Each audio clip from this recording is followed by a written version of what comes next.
Hello friends, welcome to moments and moods. দীপের birthday মানে আমার ভাইয়ের বার্থডে ফুল ব্লগ নিয়ে চলে এসেছি আবার তোমাদের কাছে। রাতের সেলিব্রেশনটা আরেকবার শেয়ার করলাম তোমাদের হাসার জন্য। তাহলে আমি চলে গেছিলাম মাংসের দোকানে, কারণটা তোমরা আস্তে আস্তে জানতে পারবে। একটু ব্ল্যান্ডার হয়ে গেছিলো, পিসি সব পেঁয়াজ কাটছিল। তো আজকে আমাদের একটু ব্ল্যান্ডার হয়ে গেছে। তো সকাল থেকে যেহেতু আমাদের বা সবার মাইন্ডসেট ছিল যে ফুল কন্ট্যাক্টেই ক্যাটারিং দেওয়া হয়ে গেছে, সকালবেলা হঠাৎ করে জানতে পারি কোনো কারণের জন্য উনি প্রোভাইড করতে পারবে না।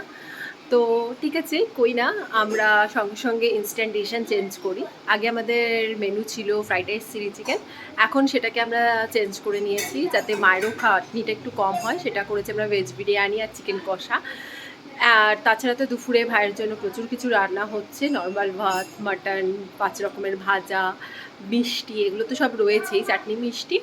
আর তার সাথে আমাদের শুধু চিকেন কষাটা সন্ধ্যের জন্য যে আয়োজনটা রয়েছে তাতে চিকেন কষাটা হচ্ছে রান্না হচ্ছে, তো তারই প্রিপারেশন চলছে। আমি একটু হেল্প করে দিচ্ছি, যদিও আমি পুরো ভালোভাবে রান্না করতে পারি না, স্টিল আমি মাকে যতটা মানে কেটে বেটে মশলা করে যতটা হেল্প করে দেওয়ার দরকার হচ্ছে পারছি আমি করতে, ততটা করছি। মা, আজকে দুপুরের কি কি মেনু আছে বলো?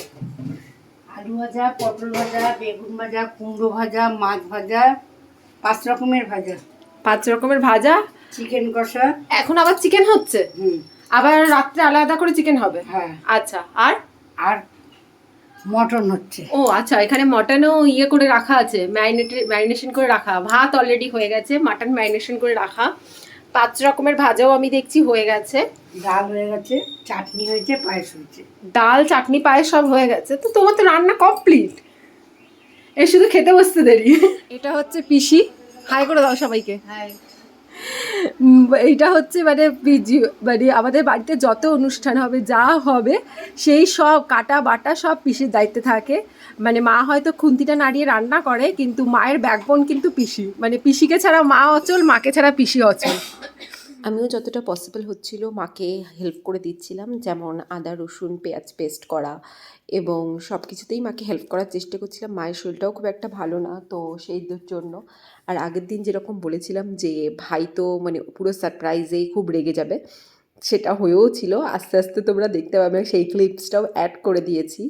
আর এখানে যত মাংস আনা হয়েছিল, প্রায় 7 কিলো মতো মাংস আমরা আগে থেকেই ম্যারিনেশন করে রাখছিলাম, বিকজ মেসি এসে যখন করবে তাতে ওর হেল্প হবে। মাংসটা মেসি রান্না করেছিল। বলেছিলাম যেরকম যে ও এবার সিন ক্রিয়েট করবে, এই যে চলে এসেছে মুখটাকে গোমড়া করে।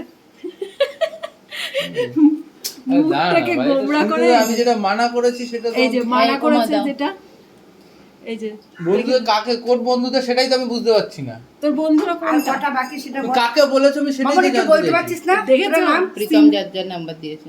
বল কার প্রীতম, নামগুলো বলতে বলেছে বল। সুদীপ, সৌমেন। রান্না হতে হতে অনেকটাই লেট হয়ে গেছিলো, প্রায় 3টে বেজে গেছিলো। তো আমরা তাড়াতাড়ি করে আগে দুপুরের খাবারটা খেয়ে নিতে চাইছিলাম, দেন রাত্রের প্রিপারেশনও করতে হবে। তো মা ওর জন্য ভাত করেনি, ইয়েলো রাইস করেছিল, পোগোর ভাষায় পোলাও করেছিল। আর তার সাথে 5 রকমের ভাজা, চিকেন, মাটন সবটাই দেওয়া হয়েছিল ওকে।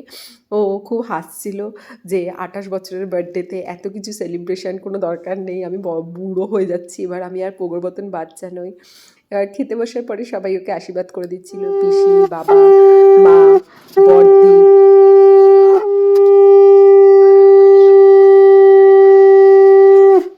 দেন আমিও আশীর্বাদ করেছিলাম, যেটা বড়দির ভিডিও করার কথা ছিল, যেটা ও করেনি। এবার রাত্রেবেলা সেলিব্রেশনের জন্য সবাই এসে গেছিলো, আর ও এখানে খুবই লজ্জা পাচ্ছিল, আর যে সবাই ওর ফটো তুলছে, ও কেক কাটবে, পালিয়ে যেতে চাইছিল ওখান থেকে।